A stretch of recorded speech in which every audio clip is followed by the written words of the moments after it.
Ladies and gentlemen, welcome back to the channel. Now today I'm back with another Throne and Liberty beginner's guide. Now this is going to be basically, like I said, for brand new players who are going to be jumping into the open beta, which on the time of this recording, the time the video goes live, we are 2 days away from the open beta.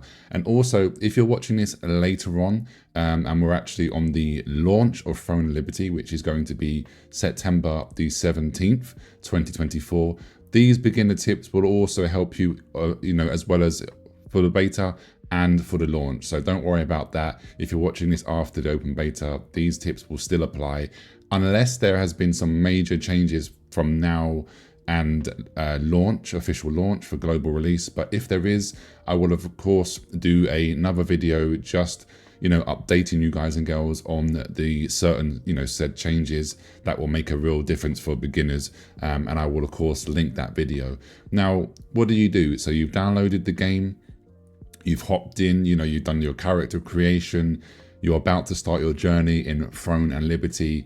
So, of course, you're going to choose your playstyle. You're going to pick your 2 weapons of choice. Now, my last video that I just done, I will link that in on this video. Go and check that out. I discuss all of the classes. Now, the reason why I'm saying classes, there isn't actually classes in Throne and Liberty. You pick, play styles, you pick roles. So, for example, I'm playing with the staff and longbow, which is, a fully long-range build. You can, of course, which is a DPS role. You can, of course, be a tank, and you can, of course, play a support healer role. So like I said, if you're unaware of all of the different weapon combinations, check my last video here on this channel. That will bring you up to speed. So you've done that, you've picked your role, you're about to start your journey. So what you're going to be doing is you need to obviously level up from level 1 to level 50. The current maximum level right now is level 50. That is soon going to be level 55 over in Korea, but for now 1 to 50. So what you're going to do to level up, you're going to be doing the main story quests. These are going to be the purple quests. I'm not going to go through in this video and talk about step by step to level up, because to be honest, in Throne of Liberty, in this MMORPG, it is very, very easy to level up. It's very, very fast as well. They have made it a lot easier since on the Korean launch. It was a little bit longer and it was more tedious and harder. But now for global release, it's a lot more streamlined and smoother and faster.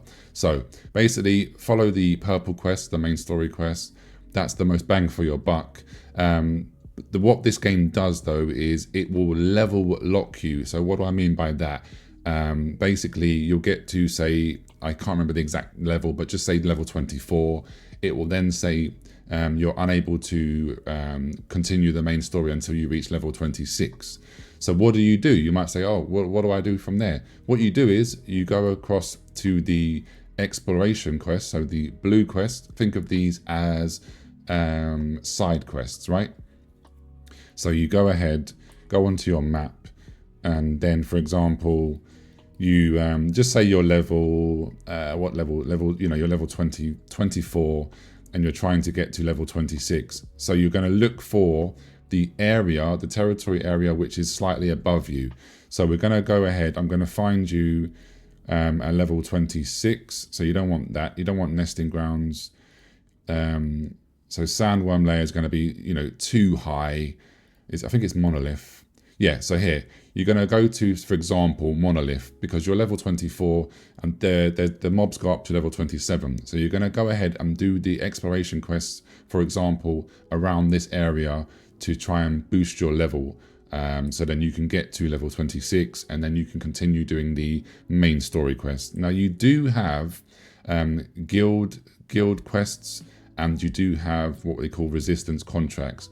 Now, the resistance contracts do give you experience points, but most of the long-term players like myself, the Korean veterans, if you like, will tell you to, which is true, by the way, to save your resistance contracts until you get to level 48, level 49, because then once you hit those levels, you can go to the end game zones, level 50 zones, and you can blast all of those out, and that will push you to level 50.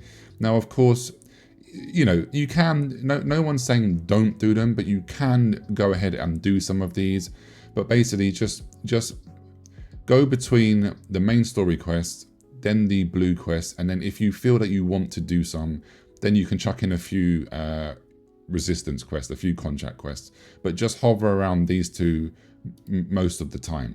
And then of course you've hit level 50, but in between all of this, you want to be doing these regional and local events. So you can see here we have a vast array of different ones.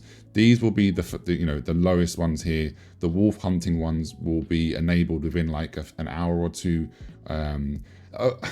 This is quite hard to predict as such, because this is obviously an open beta, so we don't know yet. I don't have any fully, like confirmed information if they're going to speed up anything. They may indeed speed things up even more for the beta. But in general, you want to be going to these events. They happen, as you can see here, there's one at 1 o'clock, and then there's another one at 4 o'clock. So every 3 hours you have these peaceful events, and then you also have these guild events, and then you can also have there isn't any PvP ones here, but you can have these world boss events as well. These are conflict ones and peaceful. So the difference between conflict and peaceful, it's quite self-explanatory. If it's a conflict event, PvP is enabled. You're going to have to fight other players as well as fighting the boss. And if it's like a guild event here, you're going to be having to do the event, but also you're going to have to be doing, PvP as well. So bear that in mind if you're playing solo or with a small group and you're not really interested in doing PvP. Just make sure you go to the peaceful the peaceful events and not the conflict events. And the reason why you want to be doing these, you might say, well, why do I want to do these? If you perform very well, you can see here you get rewards. You get parchment, which is used to craft these training books, and I'll explain in a moment. And then you also can get the said training books. Now you might be wondering, what are these books for? Why do I need these? Basically, as you're leveling up, you're also going to be wanting to level up your skills. And how do you level up said skills? You need the certain training books. So green ones for obviously when your skills are green, then you have blue books for when your skills are blue, and then finally when you get to purple, you're going to be needing these precious training books. Now they've made this even more streamlined, because originally the books were just for each weapon. So you had a dagger book, a staff book, a longbow, etc., etc. But now they have streamlined this, which is absolutely fantastic. And it's just a training book which covers all of the weapons. It doesn't matter. The only difference you need is for the active skills, you need a precious training book. And then if you're trying to upgrade your passive skills, you then need a precious improvement book. So that is the only thing. Just look out for each one for the passives and one for the obviously active skills. So yeah, because this is, like I said, because this is a completely beginner's guide, I don't want to delve in too deep. I can do a more advanced guide, and don't you worry, I will have a more advanced guide for the launch of Throne of Liberty, the global release. So before September 17th, with all of the certain changes and stuff, and hopefully we get more of a confirmed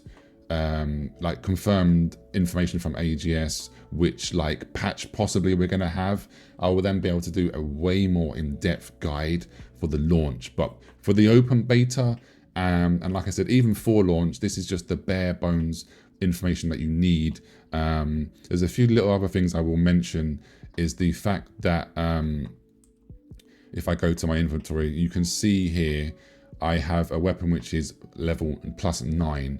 Now what you're going to need to do is during your leveling up process, you're going to be getting gear. Everything is on a green.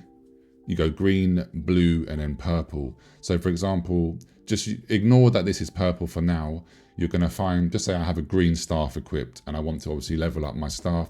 You want to fully level up your green staff before you're going to get a blue one, which will be on level 0. So fully max out your green staff. Then you click on this transfer button.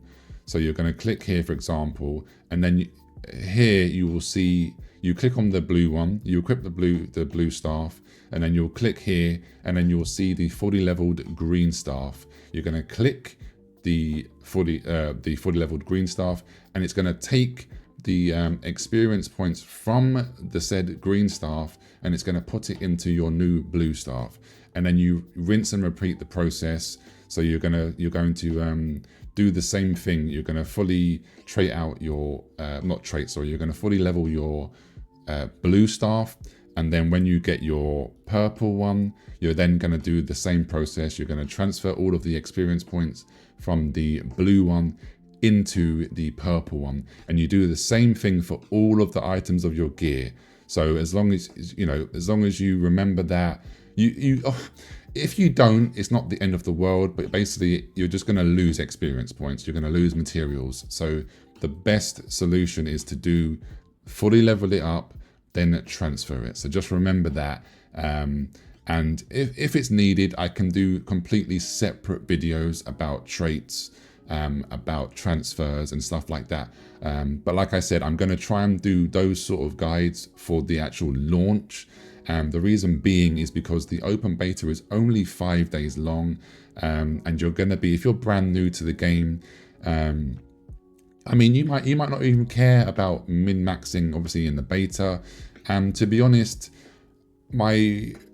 if you skip all of the min-maxing and stuff advice that I'm giving you, my personal opinion is just enjoy the open beta. Like I said, you don't have to go hardcore in open beta. If you want to go hardcore in open beta, of course, that is fine.